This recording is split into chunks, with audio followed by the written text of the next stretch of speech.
Ẹ kú dédé àsìkò yìí gbogbo ibi tẹ́ ti ń gbọ́ mi lóko tàbí lẹ́yìn odi. Ìwé ọ̀run ṣíṣí tí a ti ọwọ́ olùṣọ́ àgùntàn Enoch Adeboye kọ, ẹ jẹ́ kí a gbàdúrà. Bàbá wa àti Ọlọ́run, a dúpẹ́ fún àánú àti ojú rere tí ẹ fi dá wa sí, tí ẹ fi pa wá mọ́. A dúpẹ́ ẹ̀mí wa wà láyé, ẹ̀mí wa wà láàyè tí ó dára. A dúpẹ́ ọ̀pọ̀ òjò rọ̀ ilẹ̀ fi mú ṣùgbọ́n ẹ fi àánú pa wá mọ́. Ògo ni fún orúkọ yín. A dúpẹ́ lè ní ọjọ́bọ̀, owó, ọmọ, àlàáfíà, àṣeyọrí, ìtẹ̀síwájú, ìgbéga, ayọ̀ yóò bọ̀ wá sílé wa ní orúkọ Jésù. Àti ọ̀rọ̀ tí a ò gbọ́ lè ní orúkọ Jésù kò ní dá wa lẹ́bi ní ọjọ́ ìdájọ́. Jésù Olúwa wa, àmín.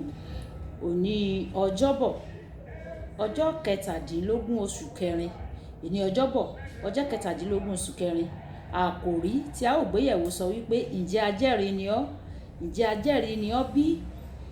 Àkọ́sórí ni a ó mú nínú ìwé Mátíù orí ìkarùn-ún ẹsẹ̀ ìkẹrìndínlógún tí ó kà báyìí pé ẹ jẹ́ kí ìmọ́lẹ̀ yín kí ó mọ́lẹ̀ tó bẹ́ẹ̀ níwájú ènìyàn, kí wọn kí ó lè máa rí iṣẹ́ rere yín, kí wọn kí ó lè máa yin bàbá yín tí ń bẹ ní ọ̀run lógo. Nígbà tí a ó mú bíbélì kíkà wa nínú ìwé Máàkù orí ìkẹrìndínlógún ẹsẹ̀ ìkarùndínlógún títí dé ẹsẹ̀ ìkejìdínlógún. Máàkù orí ìkẹrìndínlógún ẹsẹ̀ ìkarùndínlógún títí dé ẹsẹ̀ ìkejìdínlógún tí ó kà báyìí pé ó sì wí fún wọn pé ẹ lọ sí gbogbo ayé kí ẹ máa wàásù ìrere fún gbogbo ẹ̀dá. Ẹni tí ó bá gbàgbọ́ tí a bá sì baptisi rẹ̀ yóò là, ṣùgbọ́n ẹni tí kò bá gbàgbọ́ yóò jẹ̀bi. Àmì wọ̀nyí ni yóò máa bá àwọn tí ó gbàgbọ́ lọ. Ní orúkọ mi wọn ò máa lé àwọn ẹ̀mí èṣù jáde, wọn ò sì máa fi èdè tuntun sọ̀rọ̀, wọn ò sì máa gbé ejò lọ́wọ́. Bí wọ́n bá sì mu ohun olóró, ohunkóhun tí ó ní oró, kì yóò pa wọ́n lára rárá.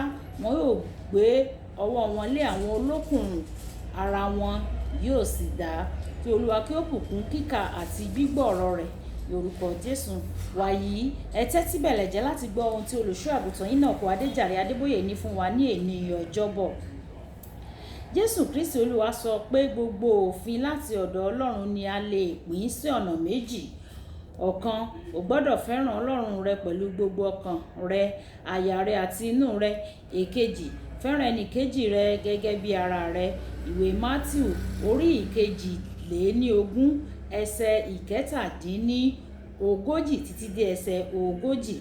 Ó rọrùn ẹ̀wẹ̀ láti sọ pé mo fẹ́ràn Ọlọ́run pẹ̀lú ẹnu, ṣùgbọ́n ohun tí yóò fi hàn lóòótọ́ pé o fẹ́ràn Ọlọ́run ni ìgbọ́ràn sí gbogbo òfin rẹ̀.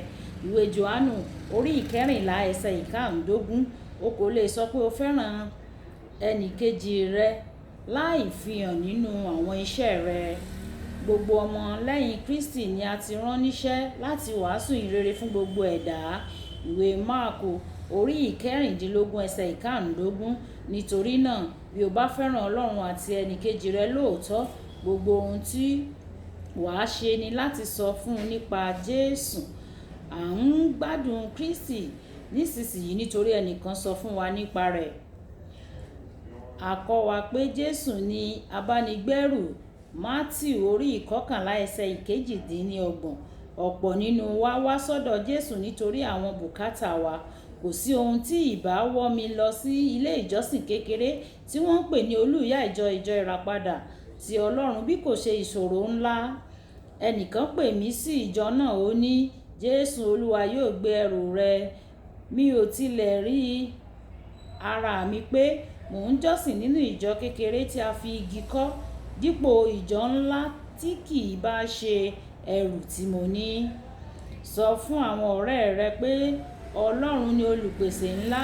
Fílípì orí ìkẹrin ẹsẹ̀ ìkọkàndínlógún wípé ṣùgbọ́n Ọlọ́run mi yóò pèsè ní kíkún fún gbogbo àìní yín gẹ́gẹ́ bí ọrọ̀ rẹ̀ nínú ògo nínú Jésù Kristi. Sọ fún àwọn ọ̀rẹ́ rẹ pé Jésù ni abániṣe. Ó lè ràn ọ́ lọ́wọ́ kí ó sì fún ọ ní àṣeyọrí yíká nítorí ó lè ṣe ohun gbogbo nínú Kristi ẹni tó ń fi agbára fún ọ. Ìwé Fílípì orí ìkẹrin ẹsẹ̀ ìkẹtàlá. Bí ó ṣe ti Ọlọ́run kò sí ọ̀nà méjì o.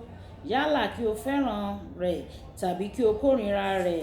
Bí o bá fẹ́ràn rẹ̀, ìwọ yóò fẹ́ràn ẹnìkejì rẹ kí o sì sọ fún wọn ohun gbogbo tí o mọ̀ nípa Kristi Jésù.